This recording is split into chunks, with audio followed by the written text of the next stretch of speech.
the ones you get that's excited to hear what you do, I feel like you'll never hit the last of it. Every time they see you, they'll be saying something about it. They'll be online talking about your story. That's right, and you ain't told, and you wasn't even there.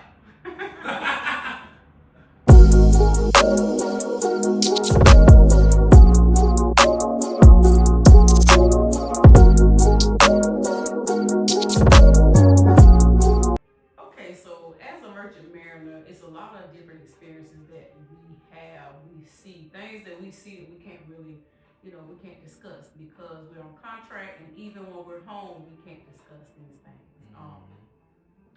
So, a lot of people ask me, is it worth traveling? Is this job worth doing? You know what I'm saying? Like, because you can't tell nobody what you're doing. You can't communicate with your family and let them know where you are and drop locations and all of that. But when you're assigned to a contract, you have to abide that contract. You cannot breach your contract. So, was you afraid to be on contract, or even to go into those little meets where they tell you can't record this, you can't? Were you afraid? Did you think we were going to be doing something that, oh my God, was detrimental? No. So you wasn't feared? No. So you was fearless the whole time because I thought it was cool. Wow, I was kind of afraid. And I can think about this, and I'm gonna say what I can say without getting in trouble. Yeah. They don't tell you what you finna be doing. They don't. What you gonna be scared of? You don't know what you gonna be scared of. But that's the thing, you're going on a contract, you can't do this, can't do that.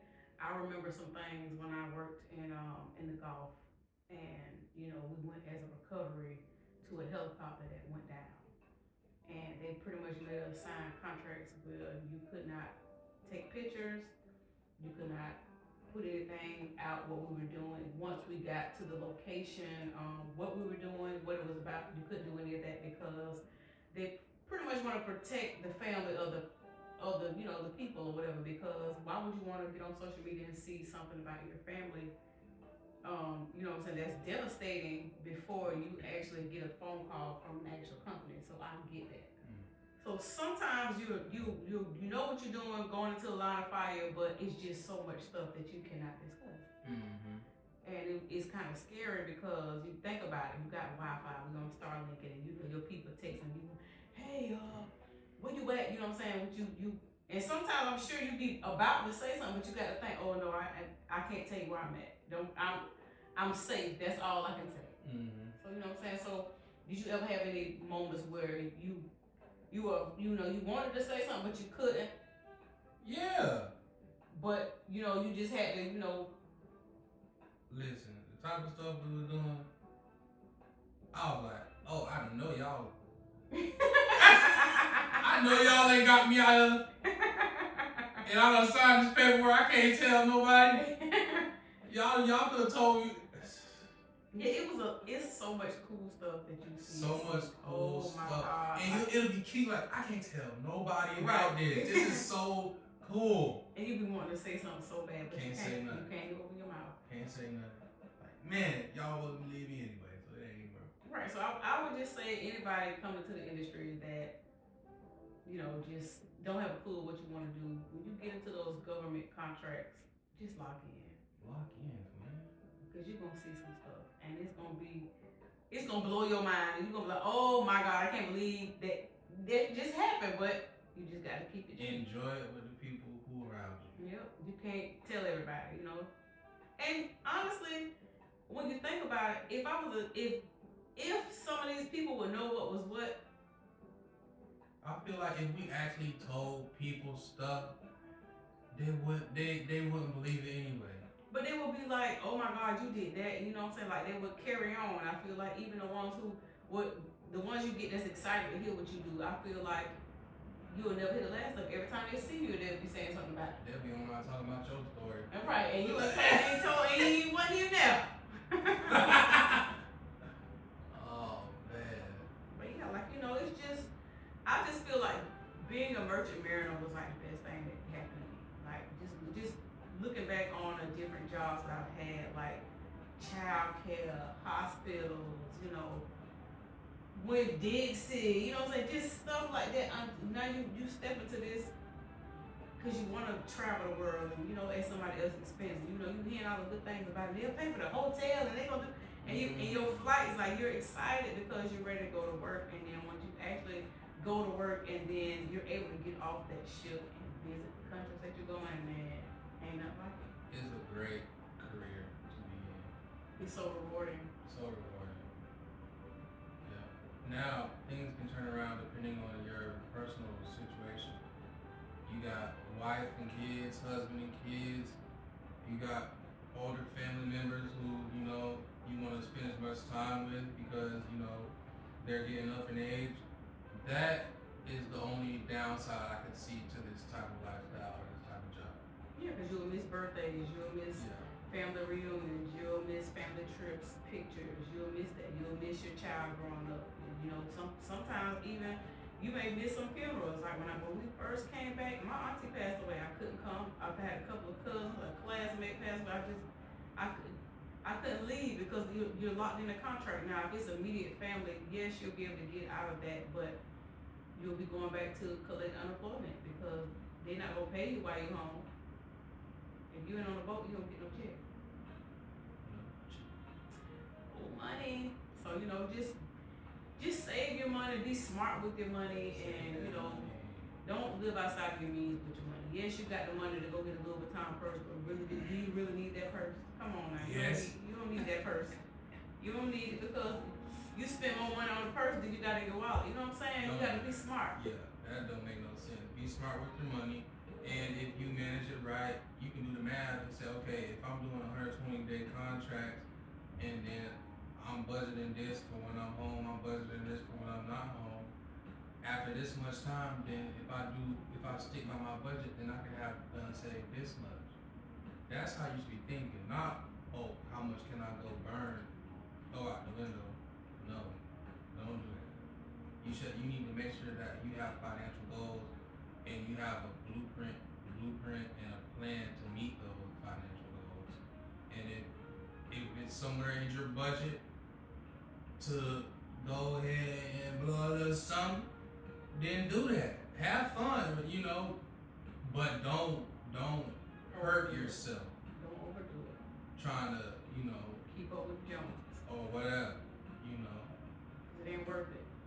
Nah, Especially look, when you hurt yourself in the if end. you ain't never had no money before, I feel like this is a canon event.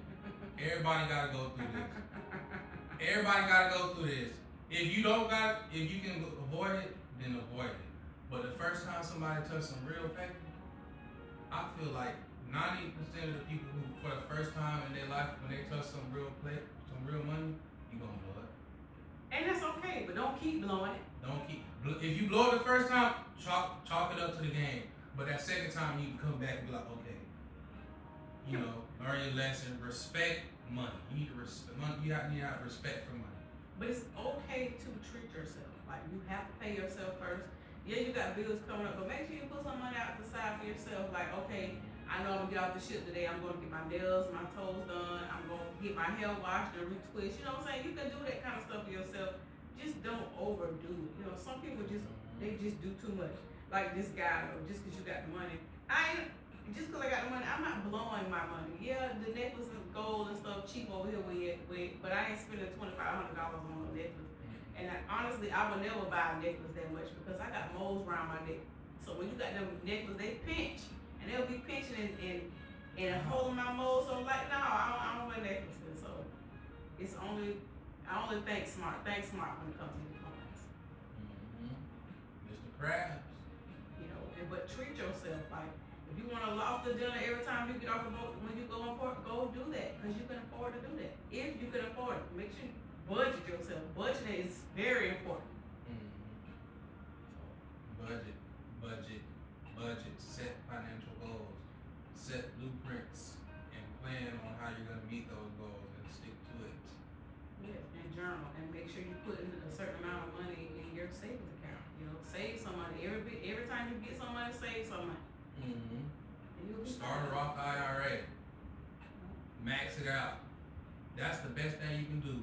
When you get on the ship and you come home with $25,000, $35,000, $40,000, the first thing you should do before you even get off the ship,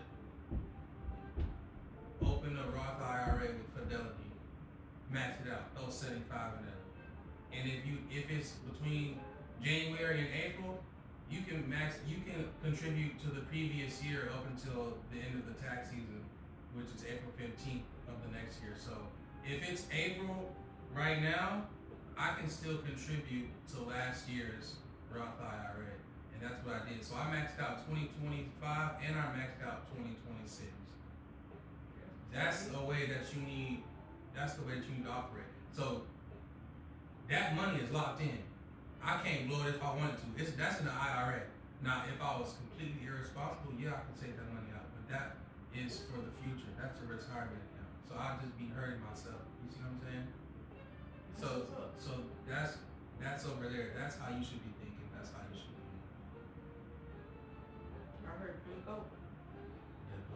Even though he's starting out, he's very smart. So he's very strategic with how he handles his finances. And I think everybody should be that way. I mean, you have to have some type of financial literacy in this world today because there's so much stuff happening, with, what I'm saying, the dollar amount, with,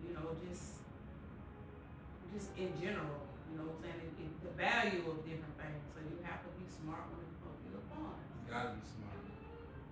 And gas $5. Ooh. So, I ain't going nowhere. I saw the man on the electric scooter when we was out. You saw him? Yeah.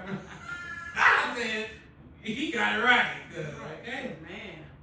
If I don't have to go, I ain't going. I tell you, it ain't never cost me $100 to fill my gas tank. Never in my life have I spent $100 on a full tank. Until now. Yes. Oh my God. D, I'm talking about we went from 70 to 100. $30 extra dollars? And I went from 35 to like 55. Man. Just to fill it up. So I ain't even been filling my car up. I've been getting a little bit past the halfway mark. And it'll last me for a few days. D, let me tell you. When I was still young and broke, even if I had the money, I'll put in just enough I need to get where I need to go. I ain't got no problem going back. Yeah, let me get 6. Yeah. Let me get 15 on pump 3. 15? You put 10 right there. Yeah, that'll take me there and back. We might have a little in the morning. I mean, life is changing, and the different career paths that we choose, like stick with them. Like this is not just a job. This is a career move that you make when you become a veterinarian. So even though prices is going up, that means that the price of gas going up. That means our money is going up. That means we're getting paid a little bit more. So that's how life is. But you just still gotta be smart. Well, all right, guys. I think that's gonna be it for tonight. Until next time. The GOAT.